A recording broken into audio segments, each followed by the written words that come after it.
Hey guys, how you doing? Welcome back. So the first one's going to be, of course, that free cruise in your Facebook or some kind of social media, right? Hey, you want a free cruise, right? But you don't remember ever even applying for a free cruise. You just said, wow, I get a free cruise. But then they say, hang on now, you got to pay taxes first, right? You got to pay this fee or that fee. Pretty soon you're paying like $100, $200 for these fees. And that's the goal. See, there's no cruise for you. They want the fees from you to send to them for this free cruise that you supposedly want, right? That's the deal. Now you would think, oh man, this is really old.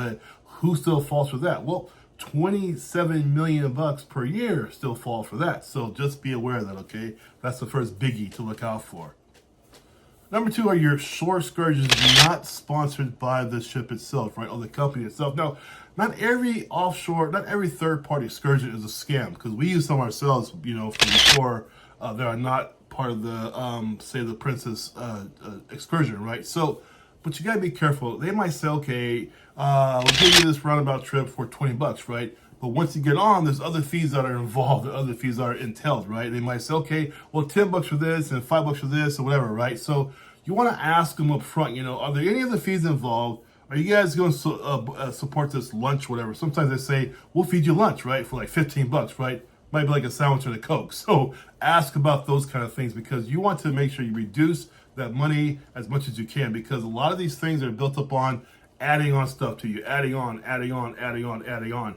This can all be reduced if you ask them up front at the beginning what else is included in the cost for this great deal, right? Because then they got to tell you what's going on for real. After that, they start adding on things. You say, okay, thank you, go away, and you have a good day. You go somewhere else, of course, right? But you have to be proactive as far as asking what these fees are, because what happens to people that don't ask, they're getting hammered. Yeah, they're paying $20 for that minute, right? But when they get back from the excursion, they're all like $100 for other little fees and this and that, right? You're gonna get nickel and dimed. Be careful out there, okay? Number two there. Number three is your personal information, right? Because your phone number is not hard to get these days, okay? So that's going to make you victim to many of these cruise ship companies who are going to call you, start to book with you, and things of that nature, right? So what you want to do when that first call comes through and it seems a little suspicious, right? Stop the call, write down their number, say, I will call you back, all right? Once you hang up with them, use that Google machine, right? Use Google. Put the number to the Google machine, right? Say, oh, okay, this isn't a legitimate number, whatever. It's not Princess, it's not Disney, it's not nothing, right? It's just some crazy number out there, right? That's how you know that they're fake. So if you feel that little bit of suspicion, if you have any clue about your sixth sense, use your sixth sense. It's been there for thousands of years. It's there for a reason. It's to help you make sure you make good common sense decisions, right? So if this phone call feels kind of weird, they're asking for money, they're asking for fees, whatever, that doesn't sound right to you at all. That's when you stop the call. Say, hey, you know what? I'm going to call you back. You got the number ready, right? Hey, I'm going to call you back. The number you shows up on your phone, you call that number back, or you go to Google, right? Put that number in Google and see where that number really goes to. That's how you avoid getting crushed by these scammers, right? That scam right there alone is 77 million bucks a year. People are falling for that, getting these calls from some cruise company, right? And they're paying for these cruise trips that don't even exist, because they're not double checking the work behind the people who are calling them, right? And they're not listening to the phone calls. You got to listen to these phone calls and say, you know what? Does this make sense? What this guy is saying, does it really make sense to do this? Is that really possible, right? If those questions start to come up in your mind, your sixth sense is saying, hey, stop, then you stop. Right? Get the number, Google it, and make sure it's them. Okay? That's how you do that. Number four is this. Please subscribe to my channel. I would really appreciate that.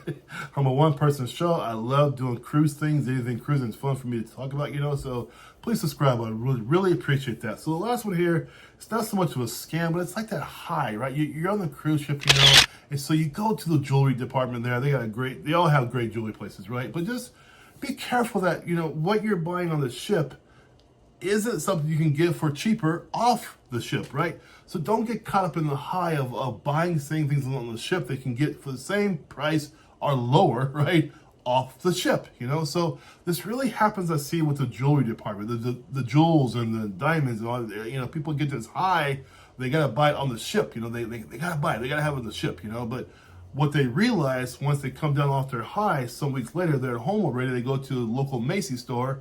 It was there the whole time for half that price. So, if you want to buy on the ship, great, fantastic. That's your deal, great. But all I'm saying to you is that remember that you want to check your high, right? Because yeah, it's a bit of a deal. You hop on a cruise ship, it's very exciting, especially your first time. It's really cool, whatever. Our new ship you're on, and I get it. I've been there, I get it, But if you want to also make sure you don't have any regrets when you go home and check your balance on your account, right? And you see, oh my gosh, I paid this much for this because I was high on the ship as far as going for jewelry stores, whatever, you want to be careful, Same thing too with the massage, the spa there, same thing there too. The best day to go to massage and spa when the ship goes into port. That's the best day for sure, right? Why? Because everybody's leaving the ship. They need their money, of course. They need to get paid to the spa. They're still there, right? But everybody's off the ship. Well, they're not getting paid, of course, right? So number one. Number two is this. The second to last day off the ship, you want to also go there too, because let me tell you, you can get some good deals there with the spa massage because they know, the next day there's going to be that lull in business, right? People disembarking, people are embarking. Very few people embark and go to the massage and spa the first day, right? But they still need to run their business. Remember, it's still a business, right? The spa massage is still a business. They still got to make money, right? So they know that. So the second to last day before you get off the ship, there's going to be some good deals there, okay, you guys? So that's what you want to do, all right? All right, have a good day. Those are your 4 scams to look out for on the ships. Have a good time. Take care.